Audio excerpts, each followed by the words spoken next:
Et j'inviterai maintenant Monsieur le leader de l'opposition officielle et porte-parole en matière de secrétariat aux affaires intergouvernementales. Monsieur le leader de l'opposition officielle. Merci, Monsieur le Président. Quoi qu'on dise et quoi qu'on fasse, le Québec est aujourd'hui et pour toujours une société distincte, libre et capable d'assumer son destin et son développement. Ces paroles, prononcées par le premier ministre Robert Bourassa au lendemain de l'échec et du rejet du lac Meach, le 22 juin 1990, résonnent encore dans cette Assemblée. Elles nous rappellent avec éloquence que le Québec est une société dont les fondements reposent sur la démocratie, garantie par la primauté du droit et le respect des règles de justice, et que les Québécois seront toujours seuls capables d'assumer leur destin en tant que nation et en tant que peuple. La situation dans laquelle nous nous trouvons aujourd'hui est celle contre laquelle le premier ministre Jean Charest, alors chef de l'opposition, avait mis en garde haut et fort le gouvernement péquiste au moment du débat sur l'adoption de la loi 99. À l'époque, nous, les libéraux, avions sévèrement mis en garde le gouvernement péquiste de ne pas fragiliser les droits des Québécois. Nous lui avons répété à maintes reprises qu'en privilégiant une loi plutôt qu'une motion ou une déclaration solennelle, les péquistes allaient ouvrir la porte à une contestation judiciaire telle que l'avaient soulevée les juristes de l'État à l'époque. En permettant que soit judiciarisé un débat qui touche essentiellement des droits politiques, le gouvernement péquiste a affaibli le Québec. Nous aurions préféré que le Parti québécois s'inscrivent dans la tradition de ce qu'a fait l'Assemblée nationale jusqu'alors dans des situations similaires. Nous aurions préféré qu'il s'inspire des déclarations solennelles du premier ministre René Lévesque qui réagissait aux décisions du gouvernement fédéral. À l'époque, nous avons même tendu la main au gouvernement de Lucien Bouchard à 2 reprises en proposant des motions visant à réitérer le droit à l'autodétermination des Québécois, mais celui-ci a eu l'incohérence de s'y opposer. Il faut le dire, si le droit des Québécois de décider de leur avenir est aujourd'hui contesté devant les tribunaux, c'est en raison d'une mauvaise décision partisane du Parti québécois qui a choisi de se servir de cette loi à des fins souverainistes et d'alimenter le mouvement séparatiste. En fait, les vraies raisons ayant poussé le Parti québécois à agir de la sorte étaient évidentes en 2000 et elles le sont encore, et les mêmes, 13 ans plus tard. En 2000, le ministre péquiste Guy Chevrette disait que le projet de loi 99 allait alimenter la ferveur nationaliste et allait créer les conditions gagnantes pour la tenue d'un référendum.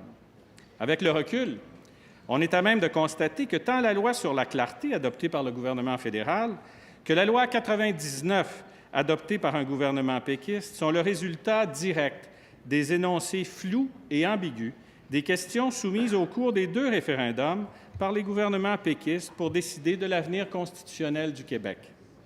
La première ministre actuelle, qui aime bien citer le cas de l'Écosse, devrait rougir de honte si elle osait sérieusement comparer le libellé des questions soumises aux Québécois par rapport à celle à laquelle auront à répondre les Écossais.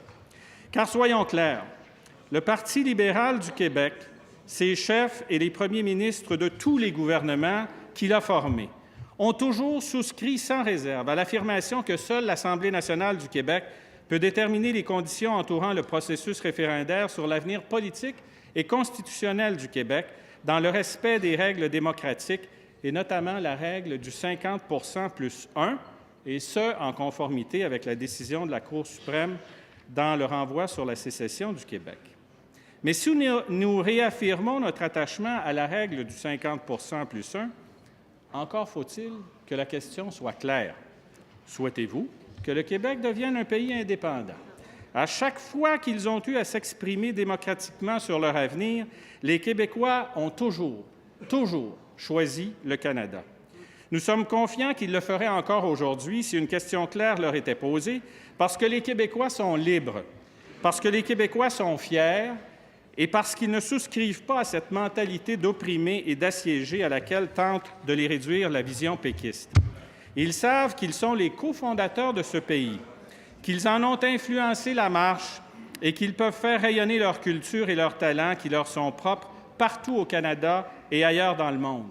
Comme l'exprimait le chef du Parti libéral du Québec, M. Philippe Couillard, il y a un consensus au Québec pour dire que l'avenir du Québec se décidera ici par les Québécoises et les Québécois. C'est clair, il n'y a jamais eu de discussion là-dessus. Monsieur le Président, dans quelques instants, nous voterons en faveur d'une motion déposée par le gouvernement péquiste dont le libellé et la formulation ne nous appartiennent pas. Notre vote sur cette motion ne devra pas être interprété autrement que par notre réaffirmation du principe qui veut que l'Assemblée nationale du Québec soit seule à pouvoir déterminer des conditions entourant le processus référendaire sur l'avenir politique et constitutionnel du Québec, dans le respect des règles démocratiques et notamment la règle du 50 + 1, et ce, en conformité avec la décision de la Cour suprême. Monsieur le Président, quoi qu'on dise et quoi qu'on fasse, le Québec est aujourd'hui et pour toujours une société distincte, libre et capable d'assumer son destin et son développement. Nous sommes des Québécois libres et de cette liberté, nous choisissons d'être Québécois et d'être Canadiens.